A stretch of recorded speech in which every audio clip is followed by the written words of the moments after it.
Shalom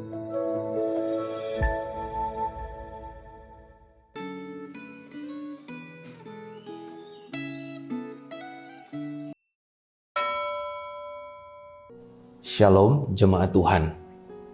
Hari ini kita akan merenungkan firman Tuhan yang berjudul Kristus diperlakukan tidak adil.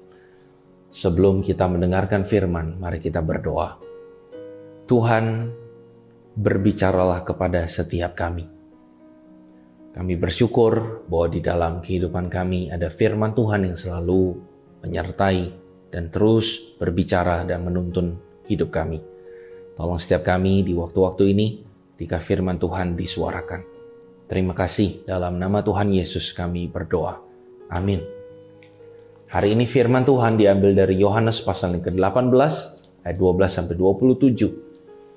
Jemaat sekalian, mohon dibaca sampai ayat yang ke-27 dari ayat yang ke-12, tapi saya akan bacakan untuk kita semua ayat 19 sampai ayat yang ke-21. Maka mulailah imam besar menanyai Yesus tentang murid-muridnya dan tentang ajarannya. Jawab Yesus kepadanya, "Aku berbicara terus terang kepada dunia. Aku selalu mengajar di rumah-rumah ibadat dan di bait Allah, tempat semua orang Yahudi berkumpul. Aku tidak pernah berbicara sembunyi-sembunyi. Mengapakah engkau menanyai aku? Tanyailah mereka yang telah mendengar apa yang kukatakan kepada mereka. Sungguh, mereka tahu apa yang telah kukatakan." Sedemikian jauh bacaan firman Tuhan.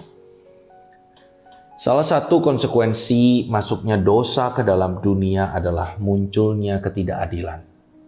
Kita berharap bahwa pengadilan adalah tempat untuk mencari keadilan, tetapi keadilan tidak selalu ada di sana.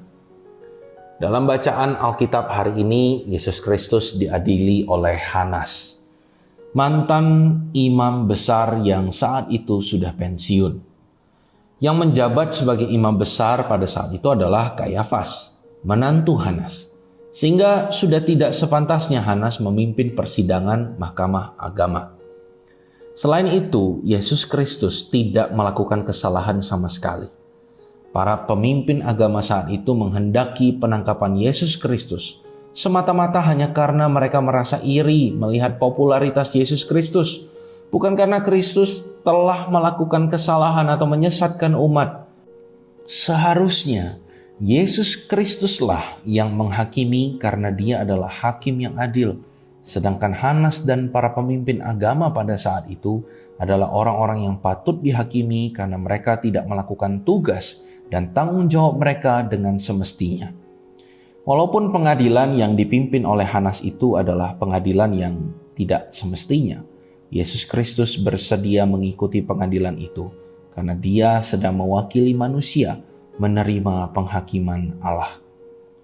Dalam hidup kita, pengadilan yang tidak adil bukan hanya bisa terjadi di ruang pengadilan, tapi juga bisa terjadi di mana saja, termasuk di kantor, di sekolah, di dalam keluarga, di dalam pergaulan, dan bahkan juga di dalam gereja.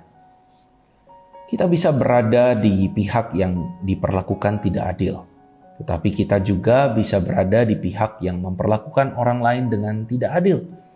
Di satu sisi kita perlu sering memeriksa diri agar kita tidak memperlakukan orang lain dengan tidak adil.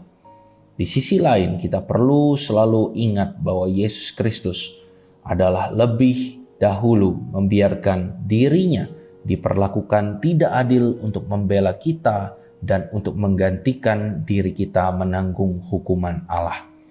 Karena Yesus Kristus telah lebih dahulu mendapat perlakuan yang tidak adil saat kita mendapat perlakuan tidak adil.